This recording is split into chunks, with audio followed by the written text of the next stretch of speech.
Good evening and welcome to Riderpiece Theater.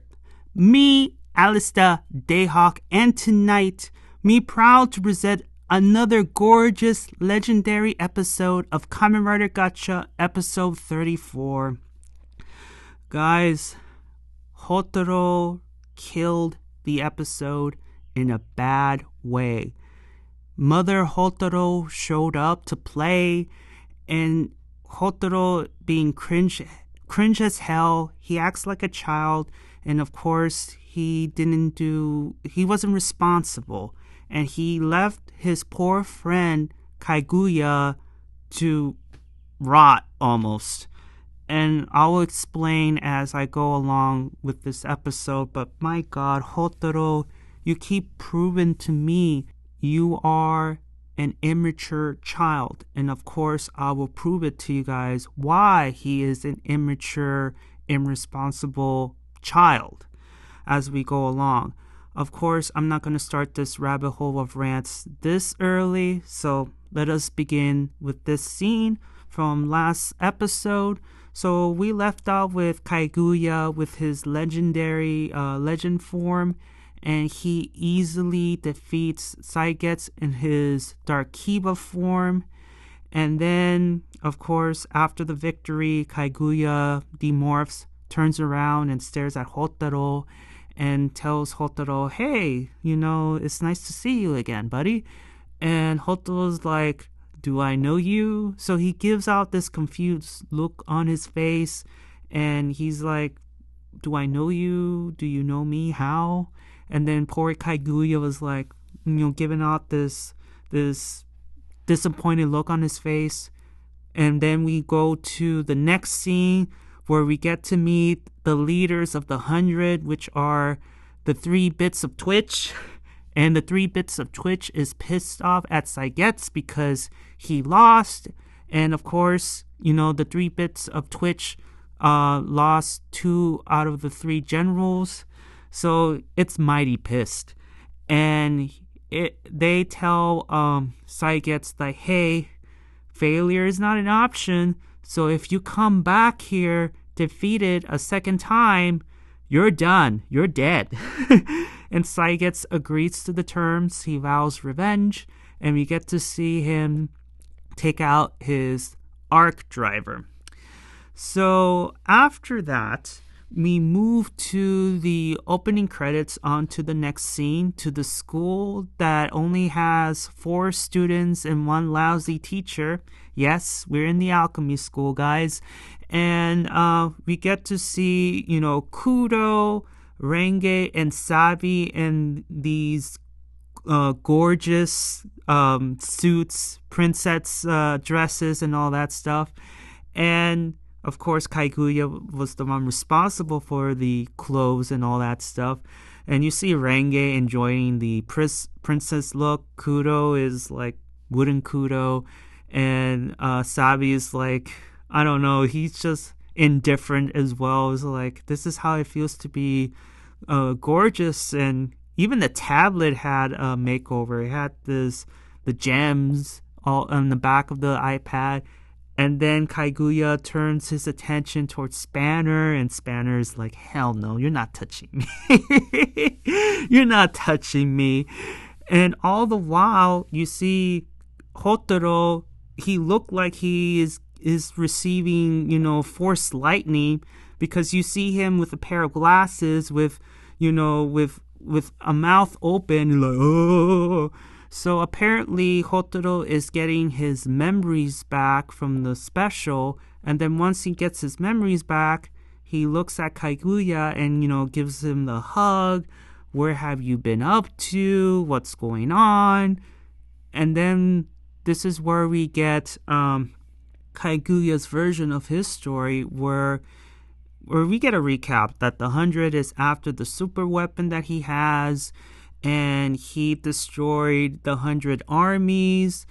However, the troubles are now shifted to Hotaro's world, so he apologizes for bringing trouble to his house, and further explains that if the problem isn't solved, then I cannot go back home, which gives Hotaro, a happy look on his face, because he's like, well, if you get to stay, I mean, I can, be the tour guide and just walk around our world, be the tour guide, right? So he was happy to volunteer because he is the friend of Kaguya, right? So why not be the tour guide, right?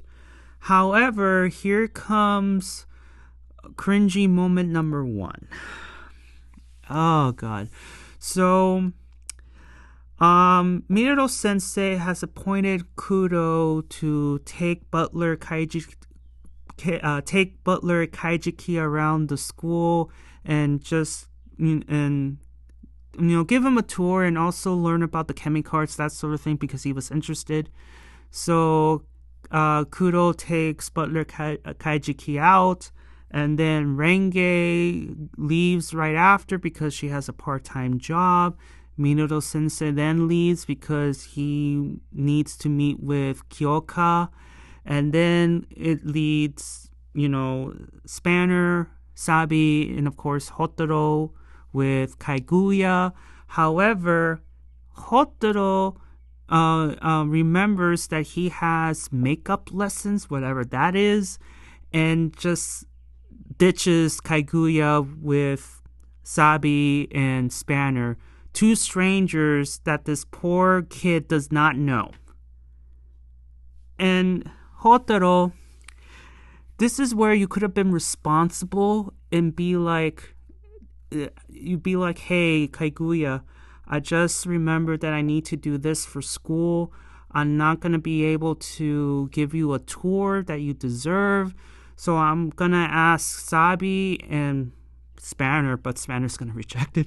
But I'm going to kindly ask those 2 to do me a favor and entertain you for a while until I finish doing my thing.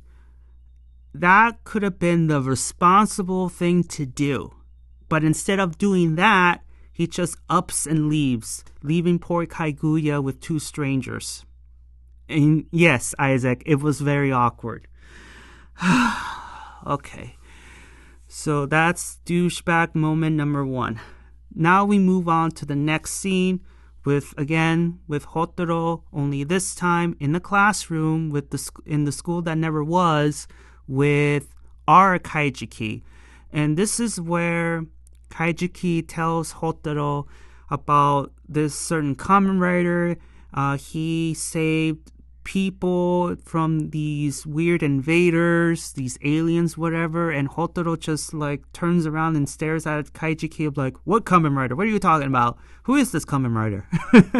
And of course Kaijiki gives out this expression that, hey, he doesn't know who this Kamen Rider is. He read it online. So apparently, once again, cleaner Minato Sensei did the thing.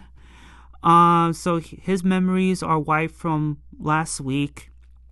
And so Hotaro calmed down just a little bit. But then all of a sudden you have Kaguya Sensei appeared out of nowhere with a chalkboard full of drawings of gems and roses, and he is teaching Hotaro and Kaijiki the ways of being gorgeous, the road to gorgeousness, that sort of thing. And the boys are writing down notes, and then Hotaro just realizes that, hey, that's Kaguya. What the hell are you doing in my classroom? And so he just stood up and just tries to take Kaguya away.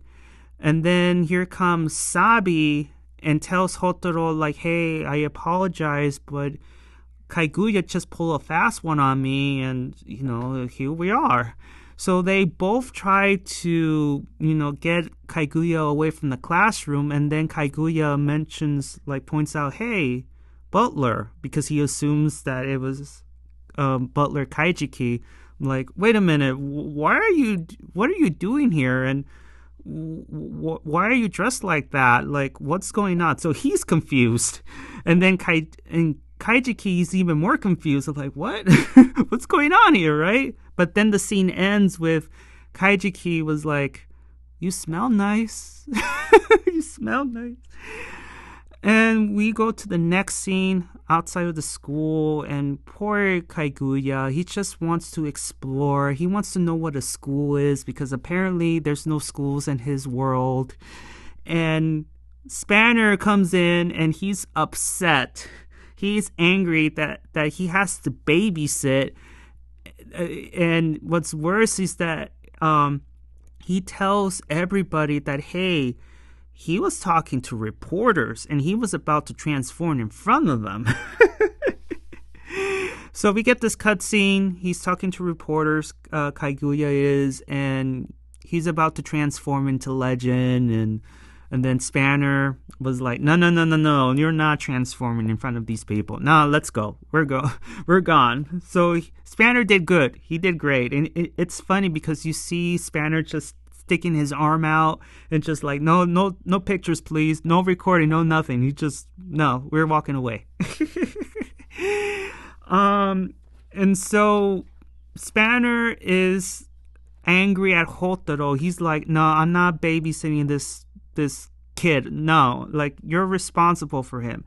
And Hotaro's like, wait, why is this my fault? Like, why is this my fault? I mean, to be honest, it is Hotaro's fault because, like I mentioned earlier, he could have done the responsible way of just asking Spanner and Sabi to do him a favor instead of completely ditching him. It's just not right in my opinion. But Kaguya mentioned that, this world needs gorgeousness. And I will follow Destiny's plan according to him, because he says in the third person, mind you, he loves to talk in third person, and he says this world longs for him, and it is his duty to gorgeously answer Destiny's call. And Spanner out of nowhere is like, "You're an idiot." You're an idiot. Hotaro, you're responsible with this crap. I'm done. And then all of a sudden, Kaguya's fan club shows up. And Kaguya was like embracing it, just drinking it in, and tells his children, air quotes, like, "Hey, come to me, my children. I will show you the ways of gorgeousness." And they just runs towards it. And all the while, Hotaro and Sabi was like, in the middle of the stampede. And mind you, Spanner pulled a fast one. You don't see Spanner anywhere. He's just gone. He's just pissed off and just left. He doesn't want anything to do with this mess. And so after the fan club stampede, you have the next scene, which is a short scene of the sisters reporting to the Abyss Alice King and just recapping, the 100 is after the super weapon, and tell us what you want to do, and blah, blah, blah. The king just stood up and just walked past the sisters. And then nothing happens with them in this episode. Nothing. They only have one scene, and that was it. So we move on to Kaguya and Hotaro, and this is where Hotaro tells Kaguya, "Can you please, not be as outgoing as you are. You're a guest in my world, and just the world doesn't need gorgeous in the world. My world doesn't need gorgeous all that much. We don't need it." But Kaguya says that for him, gorgeousness is justice. And then they get greeted by the 100 soldiers. And then this is where we get the transformation. We get to see, him turn into legend. And of course, we get to see Hotaro and his fire gacha form. And this is where Kaguya turns around and stares at this new form. And he's like, "Oh my God, you have improved. You've been more gorgeous since the last time I saw you." So he decides to make a swap. So he trade cards. He took Copper 1 and the Train Kemi in exchange with his Kamen Rider cards.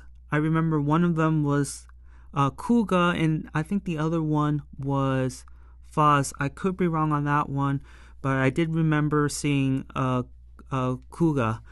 And Hotaro was like, what the hell is going on? Why are you taking my Kemi cards? So already Mother Hotaro is coming out to play, and you can sense he's starting to get upset. And then Kaguya says, like, if you want to stand side by side with me, fight alongside me, then you need to be even more gorgeous than you already are. So they have their tag team match against the 100 soldiers. And after the match, this is cringy moment number 2, I believe. Maybe 3. I lost count at this point. So after the fight, Kaguya was like asking, Hotaro, hey, did you have fun? Did you feel gorgeous? That sort of thing. You could see him smiling like, did you enjoy our fight? Do you like it? Did you have fun? And Hotaro, oh my god, Hotaro. This is where, seriously, Mother Hotaro comes out to play. He came out. He literally walks towards Kaguya angry, and he literally took the 2 cards away from him. He just snatches the 2 cards away and telling him, like, how dare you treat my buddies? Hotaro, you treat them like they're your kids. But anyways, how dare you use my children? Because he got pissed off where Kaguya used Hopper 1 as a finisher, if you remember. And he got pissed off and tells Kaguya, like, hey, you can't use them as tools and all that. And it just, poor Kaguya, he just stood there and just puzzled and confused, like, what's wrong with you? And Hotaro is giving him the riot act, and Kaguya was like, so you didn't like it? You didn't have fun? Okay. So he just turns his back on Hotaro and just walks away. And Hotaro was like, why are you upset? Why are you angry? Where are you going? Well, Saigets is still after, so I need to find him. But honestly, he got upset with Hotaro, and I don't like I will be angry too if I were Kaguya. I was like, what the hell? Why are you acting like a child? Why did you snatch the cards away from me? Like, what's going on? And then Hotaro, being cringy, motherly Hotaro, he's like, why is he upset? I should be the one who's upset. Okay. My god, Hotaro, you're such a douchebag in this episode. Anyways, Hotaro spots Butler Kaijiki. Apparently he ditched Kuro somewhere.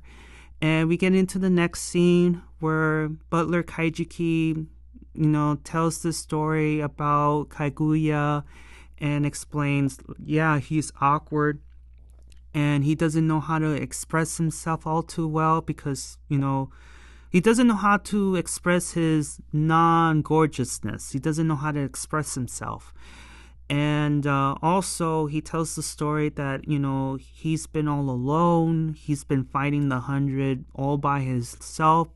And to find someone like Hotaro, he found a friend. He found someone that he could relate to because they're both Kamen Riders. They both save the world. And it's just, Kaguya found something in Hotaro. But it's just the way that he acted towards him, especially from the beginning, especially after the fight he had with the soldiers. I mean, what the hell? Seriously. And then Hopper 1 comes out and talks to Hotaro, and then he understands, oh, my bad. So he just tells Butler, hey, I think I need to talk to Kaguya and apologize. And before he does, he asks Butler to, hey, can can you do me this favor? And the scene ends there. So I don't know, you don't know what the favor is. So we move on to Kaguya. He's upset, obviously, and here comes vengeful Saigets. He is angry and pissed off at Kaguya. Like, I wish you didn't come to this world. You screwed up our plans, blah, blah, blah. And Kaguya was like, I'm not in the mood right now, but I'm gonna entertain you nonetheless. So we get to see Kaguya transform into Decade's final form. Not the second one, mind you. The first one, the original one. And he fights Saigets in his Arc Zero form. And it was a good fight. You know, once again, the suit actors, great job. And then, you know, you see Legend, you know, winning. But then all of a sudden, Saigets decide, hey, it's time to bring out the big guns. So he transforms into Arc 1. And then you see Saigets, and, you know, getting the better out of Kaguya. And then all of a sudden, here comes Hotaro to the rescue, and he used his Iron Gotcha form to really knock Saigets out of the way, delivering that train punch. Now, here comes another cringy Hotaro moment. So I believe it's number 3. So, cringy moment number 3 comes where, okay, the first half is Hotaro.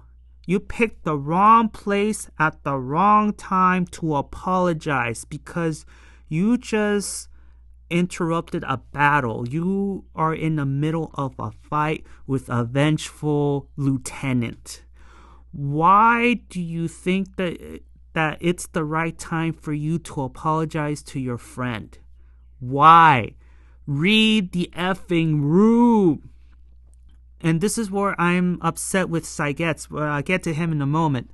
So Hotaro, in his divine wisdom, decides that it's the right time to apologize to Kaguya. So they both demorph. And this is where Hotaro apologizes to him, while at the same time, if you look at this picture, he looks like he was about to cry. You're just apologizing. You didn't do anything bad that requires you to cry. But he looked like he was about to cry. Anyways, so this is where he apologizes for not getting to know his feelings, like not understanding how he feels, to not remembering him, which, look, you don't need to apologize for that part because, to be fair towards you, you lost your memory, dude. You lost your memory. It's not your fault, so I don't know why you are apologizing for that. That's something beyond your control. Unless you knew about Kaguya and you just decided that I don't know you. Like you pulled like a moment where, no, what I'm trying to say is like if you knew all along who Kaguya was, then you would have apologized. But you didn't remember because you lost your memory. But here comes the second part of this cringy moment, this rant moment, is that you did not apologize to Kaguya for the way that you acted, the way you snatched the cards away from him, and the way you just like laying down the law as if Kaguya really did messed up on something. He didn't. You acted like a douchebag. You acted like a child, and you never apologized. You never apologized to him about that. So, yeah. So he apologized for those two, but never the third part of the apology. Now, this is leading towards Saigets. Why did you wait until they finish apologizing? Why? You could have just interrupted the apology like in the middle of it. Why wait until they were done? That's the only thing I'm upset. That's the only thing that I'm upset about him. That he didn't interrupt the apology in the middle of it. Instead, he decided to attack towards the very end. So Hotaro tells Kaguya, "Hey, let us start over. Let us shake hands, and let's be friends again." And then they were about to shake hands, and here comes Saigets interrupting it too late. And then, we get the final act. We get to see Kaguya in his 02 form, and then we get to see Hotaro in his platinum form. And long story short, round 3, obviously you know how it ends. The heroes defeat the villain, and that's the end. And then it leads to the next final scene, if you will. Saigets once again on the ground, crawling. He is defeated for the second time. And the 3 bits of Twitch is like, yeah, you're done. You're dead. That's it. So they kill him off, and they use the body to transform into an arc bomb. And that was like weird. Like, okay. So the 3 bits of Twitch decides to use the corpse of its lieutenant into a arc bomb. Okay. And what's even weirder is that this bomb affected Kaguya, and decides to tell Hotaro that this is farewell, and he looks like he was about to fight his friend. And Hotaro's like, what the hell? I thought we made up. Why does it look like you're gonna attack me all of a sudden? And that's the end of the episode. Guys, like, this episode, even though Hotaro really brought down the episode down a peg because of his attitude and the way he handled the situation with Kaguya, I'm starting to like Kaguya a little bit, even though I can't stand the third person talk. But it made me, like, the story with Butler Kaijiki about Kaguya made me feel like, hey, let him stay. Let him stay until the very end. Don't let him go. Don't let him go. But I get this feeling that after the next episode, I believe he is going away. He's returning home. Like, after he defeats the 3 bits of Twitch, I think Butler, Kaijiki, and Kaguya is going home. They're not going to stay. Or, because obviously they're not going to keep Butler, Kaijiki, and, old Kaijiki at the same realm. So I'm getting this feeling that Butler Kaijiki is going to tell Kaguya, hey, if you want to stay a little bit longer, you can stay. I can go back home and oversee things. If there's any trouble, I will call. That could be the right way to go if Legend decides to stay. But I'm just getting this feeling that I don't think he's going to stay. After the 3 bits of Twitch, it's done. It's over. Kaguya is going home, and finally we're going to get some progress in the storyline, because if you've noticed, from Renge's Haunted Village to Romeo and Juliet to Legend coming to Hotaro's world, to me, this is nothing but filler, guys. There was no progress in the storyline. We still yet to find out who the hell Hotaro's father is. And we still don't know if the Alchemy Association is going to be another problem aside from the Abyss Alice King, and Fuga is still out there. It's just like there's no progress. Maybe there is a tiny bit of progress, but it's this arc, whatever you call it, this is just a filler arc. I don't see any progress. This is just my opinion. This is what I'm observing. I could be wrong, but I don't know. I'm starting to notice and feel that these episodes, since the defeat of the Master, has been nothing but filler and no progress. But again, regardless, I want Legend to stay. His story kind of like made me be a little bit of a softie. Make him stay, but if not, okay, that's okay. That's fine. But other than that, I hope that I explained why Hotaro was a douchebag in this episode. Do you have the same opinions as me? If not, write in the comments below. Did you like the episode? Did you dislike the episode? Have I missed anything? Write anything at all in the comments below. I want to interact with you guys. And give a like if you like it, and please subscribe. And I'll see you all on the other side of Oblivion. Johnny!